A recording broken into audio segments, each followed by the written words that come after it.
the volunteers from all over the world. So for the first time in one so important project, anyone, not only students or professors of archaeology, but anyone can become a very active part. For example, in 2010, we had 500 volunteers from the age of 8 to 83 years old working on our sites. We had 48 archaeologists from 6 European countries: UK, Spain, Italy, France, Hungary, Croatia, but also from Malaysia and Egypt. And they all came to this site realizing that they are becoming such an active part of something so huge. So in 10 or 25 years, they will be able to tell their kids or grandkids that they were there at the beginning. So, when you have such a huge discovery, it's not enough to add one chapter in the history books. Because when you change the beginning, everything else that followed has to be changed. And that's why we have such a huge resistance in scientific circles, in cultural establishment, because the change is so big. And they want to keep the status quo. And as you know, the science does not end with the titles or positions of directors of archaeological institutes or ministers or deans. We have to stay open. We have to behave as a student all our life. Otherwise, there is no hope for us. Well, I definitely agree with that.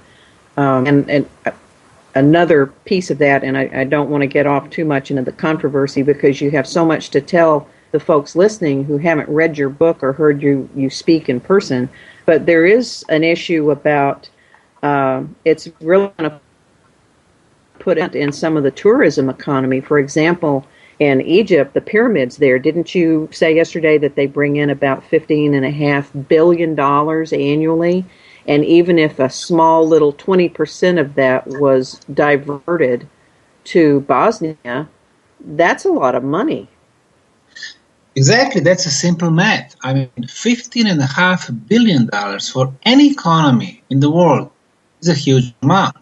Now, when we had some of the Egyptian experts, like Dr. Ali Barakat, very distinguished geologist and archaeologist, and then triple PhD in archaeology, Dr. Nabil Svelam, independent scholars, when they came to Bosnia, when they confirmed that we did have an archaeological site with the biggest pyramids on the planet, with the man-made structures, when they went back to their country, to Egypt, they were so fiercely attacked by the mainstream scientists led by Dr. Zahi Hawass, who was at that time the guy who was leading the Supreme Council of Antiquities.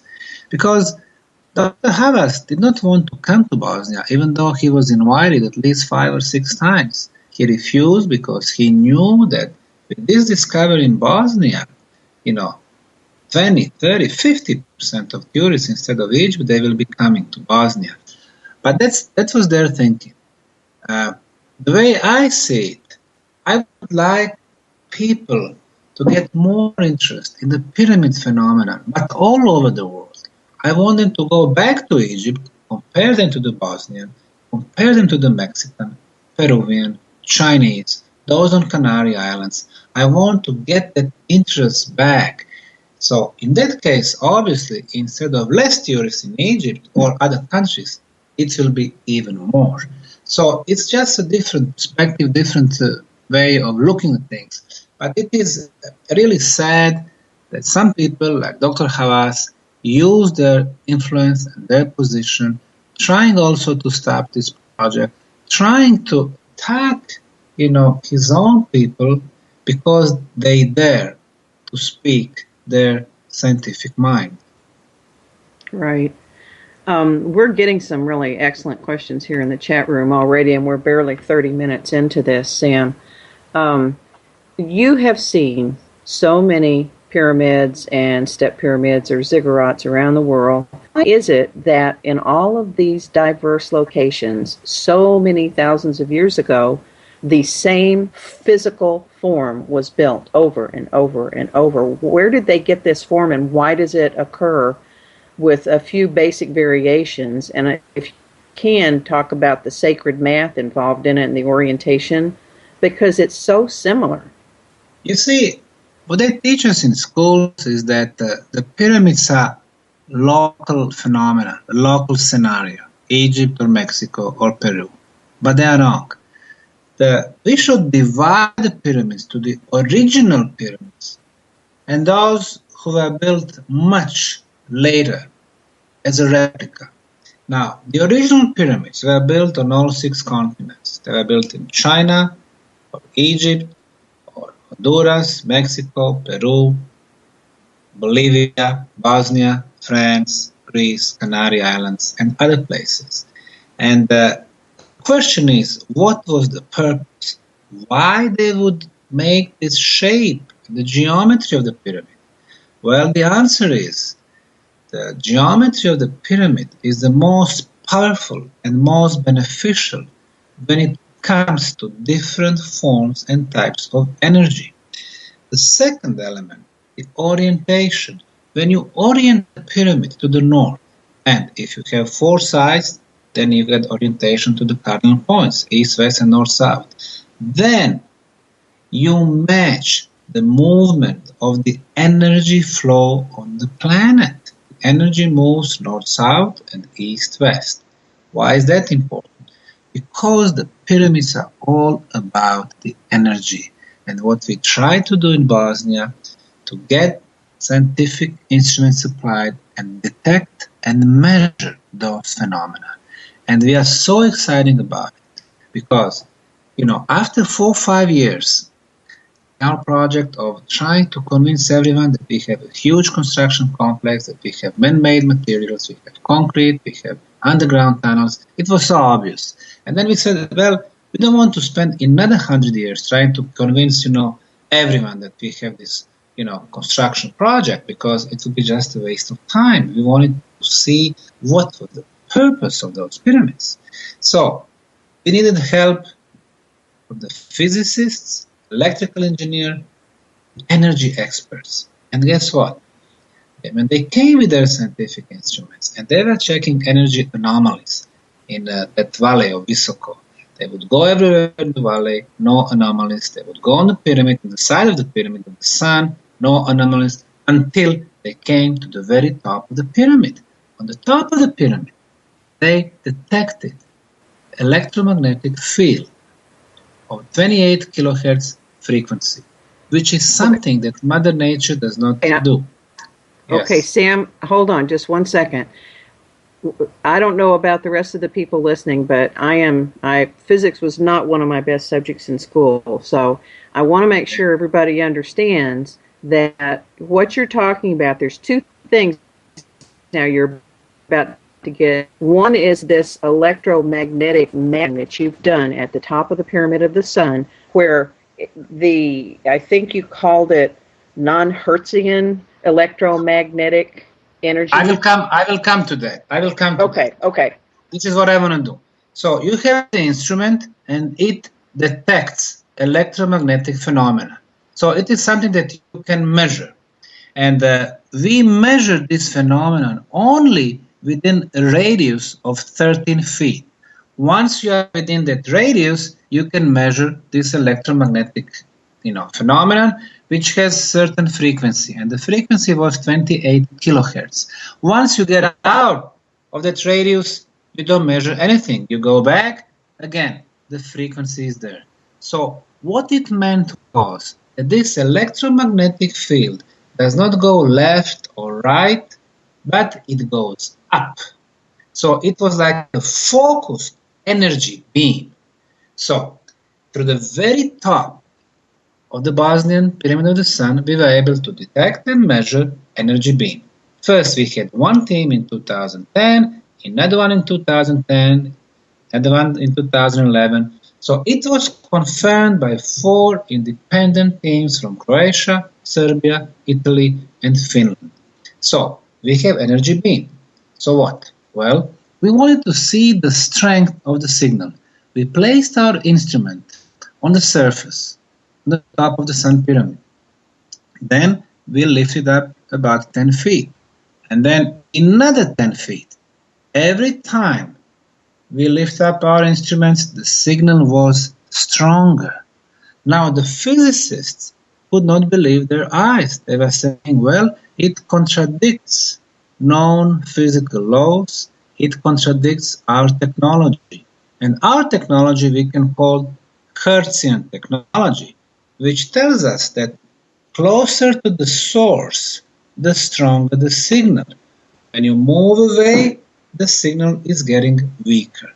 So, if the source of the signal is inside the pyramid, then when you move away, when you lift up your instruments, the signal should be getting weaker, but we had the opposite readings. And that's the reason why we call that non-Hertzian technology. And that's something that we don't have in the 21st century on the planet. We don't have non-Hertzian instruments. All of a sudden, we measured something like that in Bosnia. But then when we went back to the history, we realized that there was a guy who was born just 150 miles to the west from the Bosnian pyramids, who was experimenting with non-Hertzian technology. And his name was Nikola Tesla. In 1899 and 1900, in his lab in Colorado Springs, he constructed what we call today Tesla's coil. And he was able to generate this energy beam, and he would move it wirelessly from one end of his lab 55 feet away to the other end of the lab. So for the first time he proved that the wireless transportation is possible. And then when he would send this signal to the ionosphere around our planet, the signal was getting back much, much stronger, and this is what we called non-Hertzian technology. Basically, the guy has proven that the free energy was possible, unlimited quantities of energy, free transportation. So it was so huge. And now in Bosnia, the discovery of Bosnian pyramids, we have something similar. It seems that we have some type of the machine that generates the energy, which is getting stronger as it moves away from the pyramid. Plus, since it's been there for 12,000 plus years, it seems that it is something like perpetual mobile. Somebody made it, started it long time ago, and it's still working. So it's, I would say, miracle after miracle. So not only that the discovery of this complex changes what we view as the ancient history, but it has the potential to change our future as well. Absolutely, and you're talking free energy there. You're listening to Epic Voyages on Inception Radio Network online, and our guest tonight is Dr. Sam Osmanagich. Sam actually lives in Houston, Texas, but I guess you spent at least half of your year over there in Bosnia digging up these, excavating these pyramids that he discovered there in 2005. I think we're going to have to take a break for about 10 or 12 minutes here. When we come back, Sam, I would really like for you to mention, since you're talking about energy, mention the negative ion fields that you discovered there in the tunnels and the impact on the water. So that'll give you a couple of minutes to get your thoughts together on that. And in the meantime, everyone out there listening to us, I'm going to put the website links up again in the chat room, receptionradionetwork.com, and also the dial-in number, which will be taking phone calls from all of you when we come back in just about 12 minutes, 15 minutes, at 888-919-2355. You're listening to Epic Voyages on InceptionRadioNetwork.com. So we continue our story about the Bosnian pyramids. I'm Dr. Sam Osmanagich.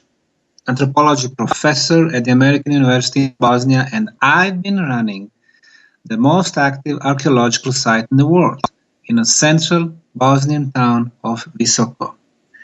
In the last 7 years, we have spent over 300,000 hours on archaeological excavation, sample testing, radiocarbon datings, and concluded that in the middle of Bosnia, we have the biggest pyramidal complex on the planet, which consists of 5 pyramids, which we named the Sun, Moon, Dragon, Earth, and Love, and the most extensive underground tunnel network.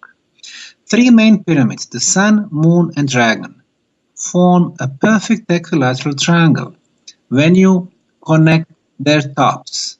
The distance between them, 2,170 meters or approximately 1.5 miles. Within that big triangle, there is another one, and we get that one when we connect the tops of the Love, Earth, and the river, Fonica. The triangle within the triangle, that's what we call the sacred geometry. Probably the most exciting progress on pyramid excavation and the measurements are the energy readings. On the top of the Sun Pyramid, we were able to detect and measure the energy beam, electromagnetic fields of 28 kilohertz frequency that is focused and it goes exactly up. Besides that one, we detected and measured another energy phenomena, the ultrasound. We can hear humans in the range from 20 Hz to 20 kHz. Everything above 20 kHz is called the ultrasound. We cannot hear that, but we can measure it using our scientific instruments. The 4 independent teams from Croatia, Serbia, Italy, and Finland measured the ultrasound on top of the Bosnian Pyramid of the Sun, but also in underground tunnel labyrinth. The frequency range was from 28 to 32 kilohertz. Now, why the ultrasound is so important? Well, the ultrasound waves can kill microbes like viruses, bacteria, bad one-cell organisms. So basically, since the microbes are the base for all our diseases, including the cancer, it seems that somebody made a machine that can produce those ultrasound waves and kill what's killing us. Not only that, the third energy phenomena that we measured on the Sun Pyramid was the infrasound. Our planet vibrates at frequency of 6 Hz and the pyramid at 7 Hz. So it seems that somebody has built those pyramids in Bosnia as a huge generator of different energy phenomena. Ultrasound, infrasound, electromagnetic field, magnetic, electrical fields, and so on. Now, the builders of this complex and all other original complexes would carefully choose the site. And since Einstein, we know that everything is energy. Our planet is the energy. We as humans, we also represent the energies. So they would position those pyramids above very potent energy places. Now, the pyramids would use natural sources of energy. We can start with the magma in the core of our planet that produces magnetic fields. And then under the pyramids, we usually have underground water streams, underground rivers. And what pyramid does, according to measurements of my friends from the Schmidt Institute of Russian Academy of Natural Sciences, the pyramid amplify those energies 50 to 500 times. So somebody in the past was smart enough to find the best energy places on the planet, and they would position the pyramids exactly above those places. Now, I was asked before the break to explain the energies inside the underground labyrinth. We discovered the entrance to the labyrinth 7 years ago, approximately 1.5 miles away from the Pyramid of the Sun. So far, we have cleaned and secured for tourists, researchers, and volunteers approximately 700 yards, or about 2,000 feet. Now we discovered that every, 5 to 10 feet, there are tunnels going left and right, a huge labyrinth. And we also discovered when you enter those tunnels, you don't have problem breathing. The air circulation is perfect. And as a matter of fact, when we discovered the first chamber, approximately 700 feet from the entrance, in that chamber, which is about 500 square feet of the surface and 13 foot high, people would feel excellent. People with asthma would breathe better in underground tunnels than outside. People who would have small headaches, when they get inside, the headaches were gone. People would have back pains, the back pains were gone.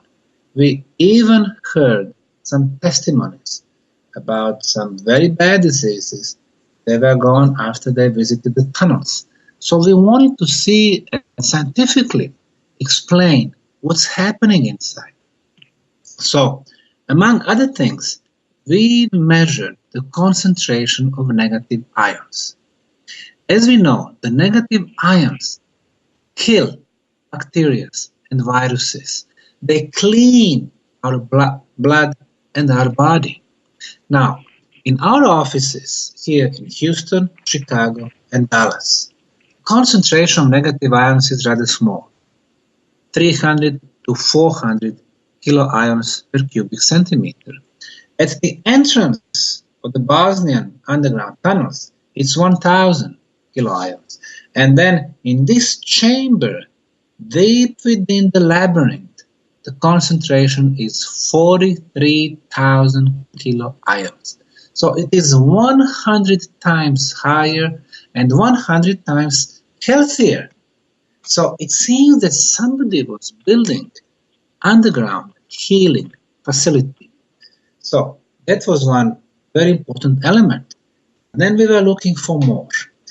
We know that when we live on the surface of the planet, that we've been exposed to the negative cosmic radiations.